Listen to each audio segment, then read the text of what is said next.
I had an email several months ago from somebody from Jacksonville, Florida, and just saying, man, I thought you were a Christian, and so I really started listening.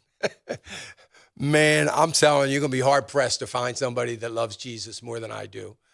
My wife used to make a joke of this. She I haven't heard her say it in a while, but she used to make a joke. And when people have asked, and she said, one thing about Dan, when I came to the Lord late in life, as so many of you know, my testimony, but we were married when I came to the Lord, and Yvonne came 5 years after me. And one thing she always says was that before I knew the Lord, I never, ever cared a lick about what anybody ever thought of me. And she's right about that. And she says, but now that he knows the Lord, he doesn't care a lick about what anybody thinks of him. So I haven't changed, and I'm not going to change.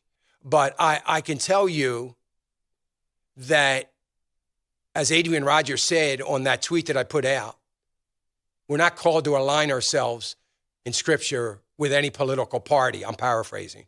With any political party. We're called to tell them to both be right.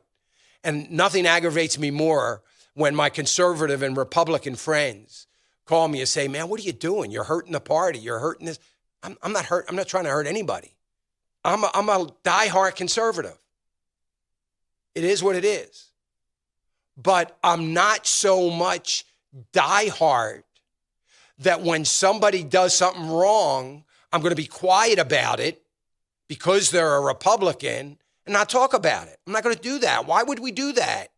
That's the problem with the system. That's the problem with the system. We have pastors every day that, well, yeah, I know that's right, but I can't say that. I'm going to offend too many people. Start offending, man.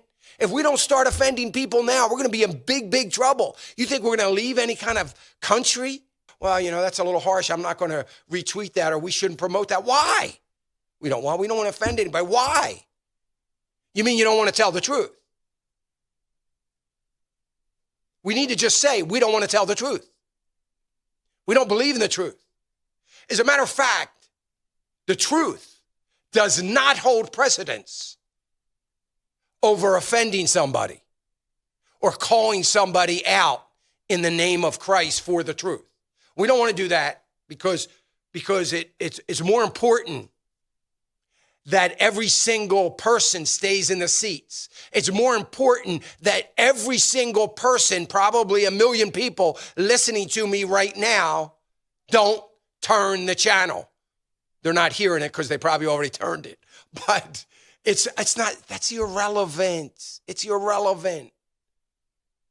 I don't think God gave me this megaphone, this huge megaphone, so that I can sit quietly and gently by. I wish I had some gifts of gentleness. I have gifts of compassion. I just, the way I frame it sometimes may not sound so gentle. I don't apologize for it, though. I can't help it. It is the way it is. But I do know this. On the road to Damascus, Paul fell to his knees. He was blinded by Christ and sent on his way. He was sent on his way to sit and wait for a prophet of God. The prophet of God was told by God to meet with Paul. The prophet of God said, Lord, are you kidding me? You know who this guy is? He's been killing Christians, almost his entire life. You want me to get in the same room with him with no protection? Are you crazy? Now, it didn't go like that. Trust me.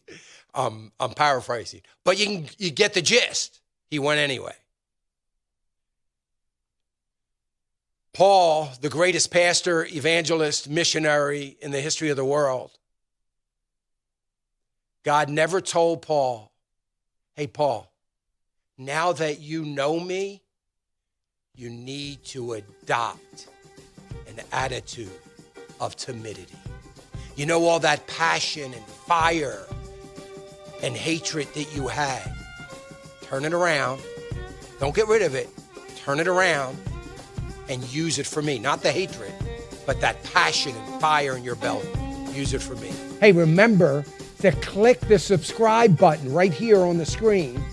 And don't forget to hit the notification bell so you'll be notified when new content is added.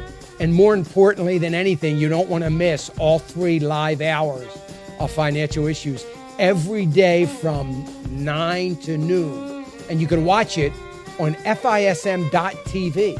That's FISM.tv.